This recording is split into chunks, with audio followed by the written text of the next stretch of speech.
en Argentina de ingrata recordación. Para asegurar el cumplimiento de su misión, el estatuto fue elevado a la categoría de tratado y solo rige para los estados signatarios de ese cuerpo normativo. Estados Unidos, cosa rara, no es signatario de este tratado. Asimismo, el estatuto dio lugar a la creación de un tribunal internacional que se conoce como la Corte Penal, organismo con personalidad jurídica internacional cuya misión no es otra que la de salirle al paso a la impunidad por los crímenes más graves y trascendentales a nivel mundial, mediante la aplicación de las normas que para dicha Corte se crearon en el correspondiente estatuto que hoy es conocido como el Estatuto de Roma. De esta manera, la Organización de las Naciones Unidas busca proteger a la humanidad toda de crímenes que atentan contra la paz, contra el bienestar o la seguridad de la humanidad. Por lo mismo, la elevación a la categoría de crímenes internacionales de las conductas contempladas en el Estatuto busca con el juzgamiento de tales hechos proteger a la humanidad de atentados que en otro tiempo quedaban en la impunidad cuando los estados carecían de la capacidad o del interés para juzgarlos en sus propios territorios. Recuérdese el caso argentino que habíamos señalado, que con la llamada ley de punto final se quiso redimir de sus propios delitos a altos jerarcas gubernamentales y de cuerpos armados con ocasión de la represión desatada al implantarse la dictadura militar. Sin asomo de vergüenza, los propios delincuentes se dieron a sí mismos su propia garantía de impunidad. Volviendo al tema de la justicia internacional, que es el que interesa para referirnos al caso colombiano, digamos que la consolidación de un orden penal internacional, de alguna manera, lo que hace es internacionalizar la suerte de las naciones, la preocupación por la paz y de todos los grupos humanos vistos de ese modo y en sus individualidades de raza, credo político o religioso y condición identitaria en general. La protección efectiva de aquellos propósitos elevados a la categoría de bienes jurídicos con protección reforzada internacional fue en realidad lo que inspiró la creación de la Corte Penal Internacional como institución autónoma y permanente, sin depender en nada de las regulaciones jurídicas de los estados y sin interferencia de veleidades de gobiernos pacatos o criminales. La tutela de estos caros principios y postulados de acorazamiento de la humanidad dan sentido y legitimidad a la Corte Penal y apunta a la consolidación de la paz mundial. Este, pues, pudiéramos decir que es el telos de la norma internacional. Tal es su propósito y la razón por la cual allí se condensaron conceptos, instituciones y reglas cuya infracción comporta un atentado de trascendencia universal, por lo cual la comunidad internacional ha tomado la resolución de enfrentarlos para poner con esas conductas como crímenes a salvo a la humanidad de la impunidad que se cierne sobre los mismos en un nutrido grupo de naciones, sin que Colombia sea la excepción. El propósito de la comunidad internacional de naciones fue de conseguir una justicia internacional permanente e imparcial que estableciera, sin vulnerar el postulado de la lex previa, certa et stricta, una salida al anhelo planetario de salirle al paso a la impunidad inveterada en la mayoría de los eventos en que las naciones no querían o no podían impartir justicia confiable y real en relación con los mayores crímenes contra la paz y la humanidad. Permítanme un paréntesis para señalarles cómo, sin pudor alguno, altos jerarcas del gobierno colombiano, el gobierno anterior, digo, insinuaron a las fuerzas paramilitares que negociaban con el mismo gobierno que atiborraran a la justicia de informes y reportes de crímenes a efectos de que por vía de la saturación se bloqueara el papel de la justicia. Y puedo decirles que en muy buena medida lo lograron. Ahora, a diferencia de la totalidad de tribunales y mecanismos de justicia internacional que le precedieron, el estatuto está concebido no para sustituir a los órganos internos de justicia en cada estado parte, puesto que, en tal caso, arrasaría con la soberanía de los países en materia de justicia, sino para dar un esfuerzo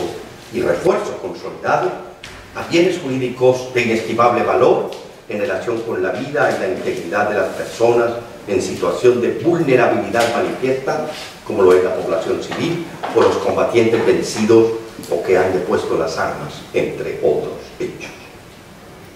En el caso presente, la jurisdicción de ese tribunal no desconoce ni suple la jurisdicción de los tribunales internos de los respectivos países, sino que, por el contrario, la competencia de la Corte Penal Internacional tiene la característica esencial de ser subsidiaria y complementaria, y nunca supresora de la justicia de los Estados, según rezan sus artículos 17, 18 y 19. Luego, solo en el evento en que exista orfandad de justicia en relación con alguno de los crímenes expresamente reglados en el Estatuto, puede intervenir la justicia internacional, de manera complementaria o subsidiaria. Solo bajo tales presupuestos se activa la competencia de la Corte. Dicho de otro modo, la Corte solo podrá intervenir cuando quiera que no haya habido justicia o la justicia impartida comporte ausencia de verdaderos y efectivos procesos de impartición de verdad y reparación. Si así no fuera, la Corte estaría sustituyendo a los Estados y arrasando con su propia soberanía. Asunto diferente lo es el que un Estado cualquiera sea incapaz de impartir justicia por falta de interés, por falta de recursos o por falta de capacidad investigativa, que es el caso de Nicaragua, el caso de Honduras y el caso de Guatemala particularmente. En aquellos casos se activa la competencia de la Corte a condición de que se trate de individuos que se encuentren en una cualquiera de las condiciones de competencia de la Corte y que señala el propio Estatuto. Suele ocurrir, sobre todo en países de América Latina y África,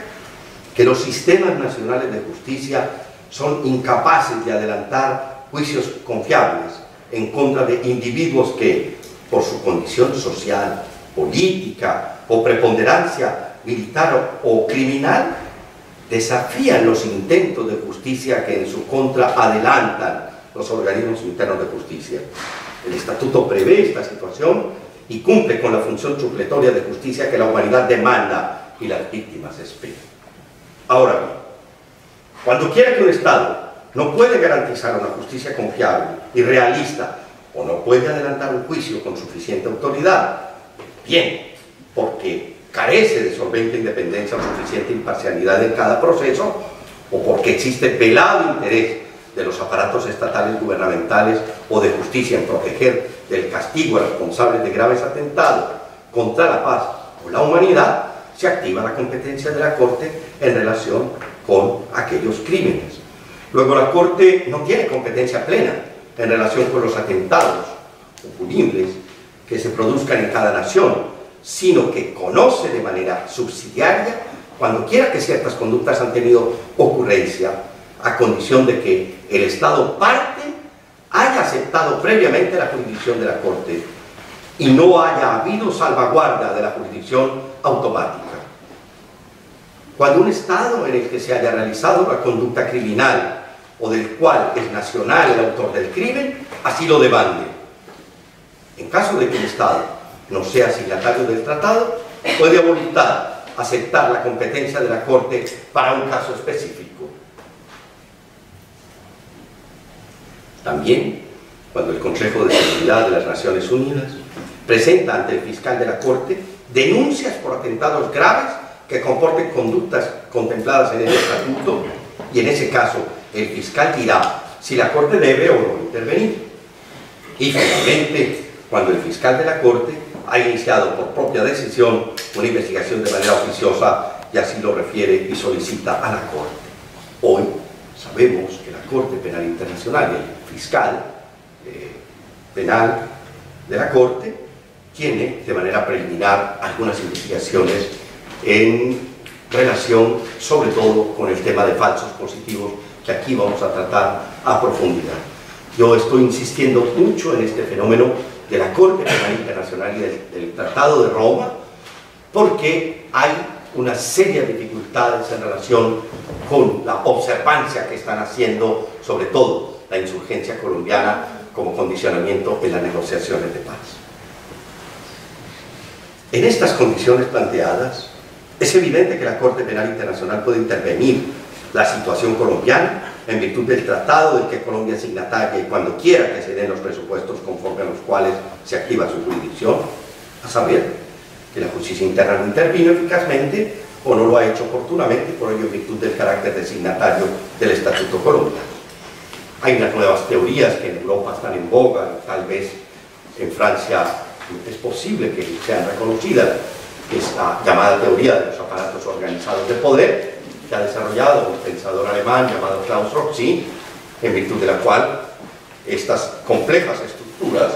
demandan siempre la vinculación de toda la estructura y no solo de los ejecutores o de los elementos fungibles del sistema.